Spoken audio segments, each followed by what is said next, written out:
ኤሌክትሪክ ፊልድን ጥንካሬ የአንድን ኤሌክትሪክ ፊልድ ጥንካሬ ማወቅ ከፈለኩኝ ፖዚቲቭ ቻርጅ ያመጣና ፊልድ አለ ብዬ የምንጠረጥርበት ቦታ ጋር አስቀምጠዋለሁ እና እዛ ያመጣሁት ፖዚቲቭ ቴስት ቻርጅ ወይም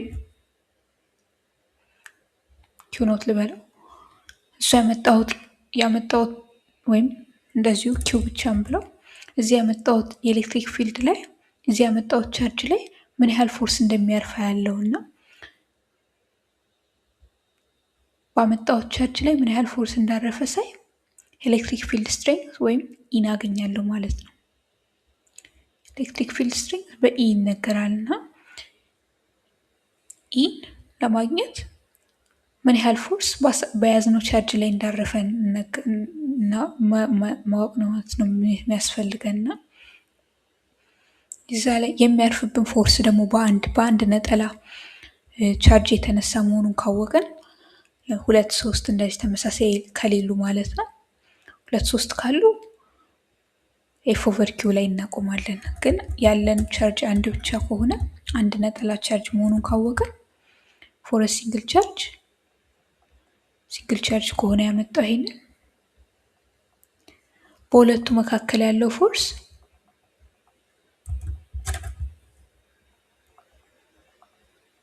በሁለቱ ቻርጆች መካከል ያለው ፎርስ በኩሉም ስሎ ሊገለጽ ይችላል ነው። ይኸውም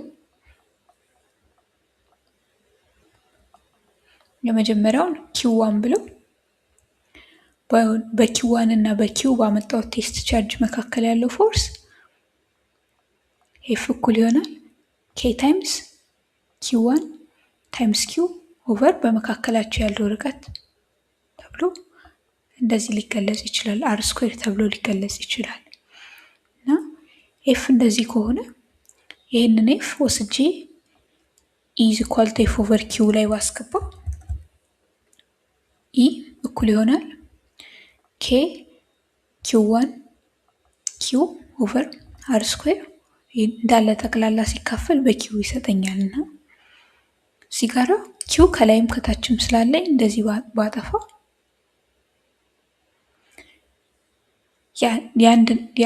በአንድ ነጠላ ቻርጅ የተነሳ የሚፈጠር ኤሌክትሪክ ፊልድ ጥንካሬው እዚህ ጋር አልጻፈውም ኢ እኩል ይሆናል ኬ ኪው1 ዲቫይድድ ባይ አር ስኩዌር ተብሎ ሊሰጥ ይችላል ማለት ነው።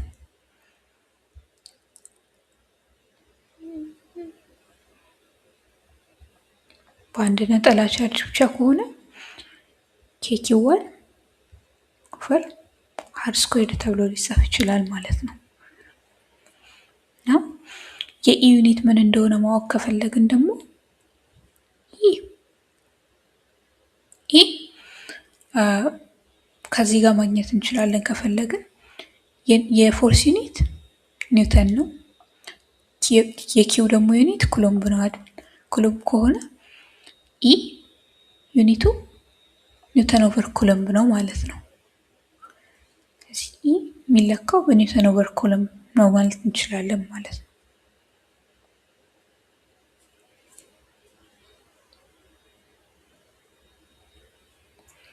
ይህንንም ቪዲዮ አይተን ከጨረስን ወዲያ ደግሞ ምን ያህል እንደተረዳን ለማወቅ ከፈለግን ከዚህ ቪዲዮ በታች ዲስክሪፕሽኑ ላይ መልመጃ የሚቀመጥ ይሆናልና ሞክሩ፣ ተጠቀሙበት እላለሁ።